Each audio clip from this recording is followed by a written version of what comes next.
What is up, ladies and gents? Nate here, bringing you my review for Parasyte the Maxim, the last episode, episode 24, the finale of the episode known as Parasyte. Yeah, it's over. It's over. So I really felt like this episode was like an epilogue, really, just tying up all the loose ends, have a little time skip between from last episode to this, or at least like from the beginning of the episode to the next part. And that was essentially like last episode when the whole Guto fight was over. I feel like that was like the real ending, and then this is just like the aftermath, like the epilogue. See what Shinichi, Migi, and Murano are up to now. But yeah, this episode, I gotta say, we saw Migi leave, say, "Hey Shinichi, I'm gonna go to sleep. Gonna do some stuff. Here's your right hand again," and all of this good stuff. We see Murano and Shinichi there together, and we see the appearance of Yorigami. I believe his name is the serial killer. Yeah, he's a piece of garbage. And we see Shinichi pretty much just deal with Yorigami. He friggin' smacks the mess out of him, for one thing, and saves Murano, because Yorigami had Murano as hostage. Yorigami killed 2 people, which I felt like, more death. And that's one thing with the series. I felt like that towards the end, you just got used to it, and I'm like, oh, okay. Let's just keep on killing people off. It's not like it affects me anything. Like, I really felt like towards the end, like the last stretch of episodes, it was like, oh, here are all these citizens dying. Oh, that doesn't really matter, because, you know, Shinichi's still alive, Murano's still alive. That's good, right? But yeah, they try to give you like a cliffhanger, or try to make you think Murano died, because when Shinichi initially punches Yorigami in the face, he somewhat pushes Yorigami somewhat pushes Murano back, and Shinichi tries to grab her, but he's like, no! And then they're like inner thoughts between Migi and Shinichi and Murano, and then next thing you know, and Migi's like, yo, just look up. I'm tired of carrying her. Like, use your actual hand.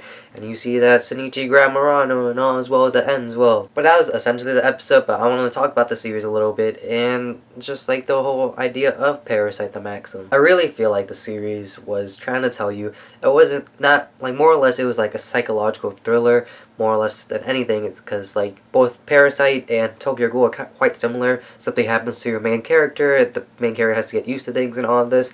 And unlike Tokyo Ghoul, where Parasyte just kept on going, Tokyo Ghoul obviously took a break between the season so that they could pick back up.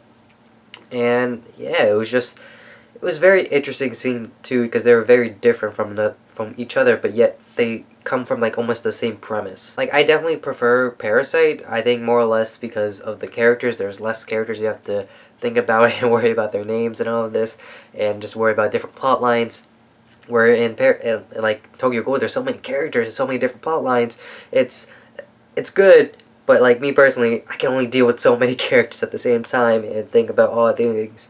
And that, I'm not trying to bash Tokyo Ghoul. Tokyo Ghoul is pretty good. The anime adaptations, it's kind of spotty. Anyway, this is a Parasyte video.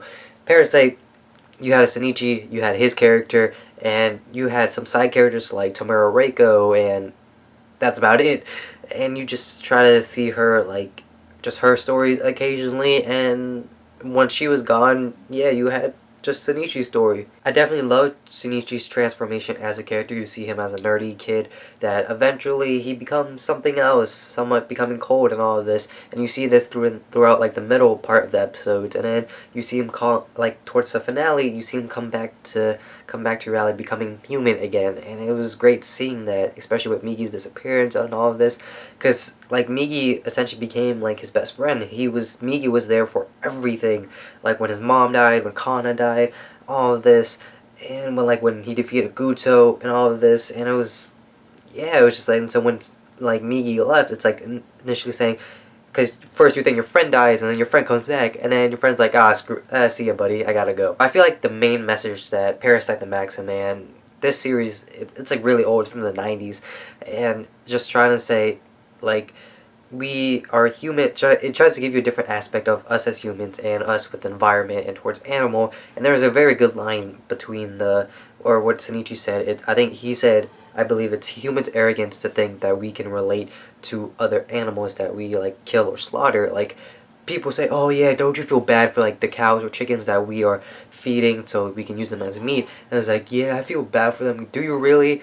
Because if you think about it, you don't know what they're going through. You don't know what it's like to be fed all these like chemically stuff just so that you can produce a certain kind of milk or like meat, and then next thing you know you're being slaughtered. You don't know what exactly how that feels, and that's what like kind of the aspects the parasites were given and all of this. And I thought like, and I really didn't get this message until like the last stretch of episodes, because like at the beginning I was just worried about Shinichi and how he's gonna deal with the parasites and all of this, and then when they started delivering that message I was like, oh yeah, this is really good. This is very interesting because it gets your mind thinking on, as humans, are we allowed to do what we do to other animals, to the environment, and all of this. And I love another line that Shinichi says.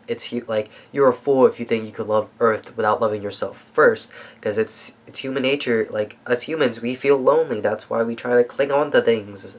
And it was just amazing. Those last few lines that Shinichi said were definitely amazing, and I gotta say, I enjoyed this series. But like most series, this series does have its faults, just like Your Lie in April does, like any other series like Breaking Bad, Walking Dead. They all have things that don't make them so great. For me personally, Parasite, the pacing, I guess, like the week by week, the stuff, it kind of made it iffy for me, because like, oh yeah, big fight's gonna start, cliffhanger, oh, somebody might die, cliffhanger, oh, something's gonna happen to Shinichi, cliffhanger. It's just like stuff like that, and I guess binge watching it might help it, but at the same time it might not. It depends. Like, I feel like after Shinichi's mom's death, things kind of went slower than like, cause like within the first 6 episodes so many things happen, and then Shinichi's mom dies, and then oh, and here we are slowing down. It's like, let's say you're on a roller coaster and you're up at the peak, that's, let's say, and then right at the top is Shinichi's mom's death. You go you just go like straight down, and then for some reason the roller coaster starts getting slower and slower, and you're like, what is this? But if I do have to say one thing, I love how Madhouse, because like I said, this was in the 90s, the Parasyte, the Maxim manga was in the 90s, and I love how Madhouse like updated everything so it looks better, so it looks more modern and all of this. Because if you see like the costumes, like the designs for the characters from the manga and compared to the designs for the show, for the anime, they're totally different, and it's so cool to see like how Madhouse like adapted them. There was also the music, especially the ending. I love the ending, the opening. At first I didn't like it, but then I start loving it. I both have them on my iPhone, so I listen to them when I feel like jamming out. The OST, the original soundtrack, especially the dubsteps between the fight scenes, that was really cool, because that's the first time I've heard dubstep within an anime. I'm like, good job, Madhouse. That was very cool. But yeah, to wrap it all up, this anime, this episode itself, like I said, it's more of an epilogue, but I feel like the anime in general, it gave you something to think about.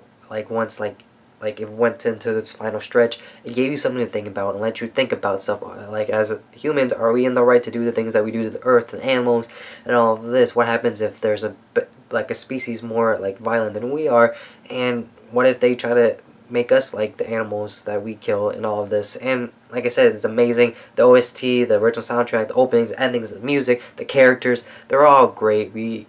Like, this episode itself, Murano, I gave respect to her, because, like, remember when she was like, are you really Izumi-kun and all of this? And she was like, it's okay, Shinichi-kun. Like, you go call the police. I'll be alright. And it was just great, because she was, like, willing to put her life on the line so Shinichi doesn't have to hear this jerk. And I was like, good job, Murano. Good job, Kana Hawazawa, making female voices sound so good. And this is all over the place. I apologize. But, like I said, the episode A, Series A, like I said, it still has faults. I might do an in-depth review that is spoiler-free for people, like I will with Your Lie in April. I'm writing the script for that, so just hang on, maybe like within 2 weeks or something. Anyway, that's about it. What do you guys think of Parasyte? Let me know down in the comments below. But don't forget to leave a like if you think the video deserves. Subscribe to my channel if I interchange face for a bit. Anyway, it's been an amazing journey, guys. I hope you guys enjoyed my reviews and all of that good stuff, and I'll see you guys all later tonight for Arrow, and probably this Sunday or Saturday, it depends. I'm gonna be releasing my new trailer, not trailer, but my what I'm gonna be reviewing for the next season. So I hope you guys stick around, for all of you who subscribe to me, the Parasyte, and I'll see you guys all next time for Arrow or whatever next. So yeah, bye.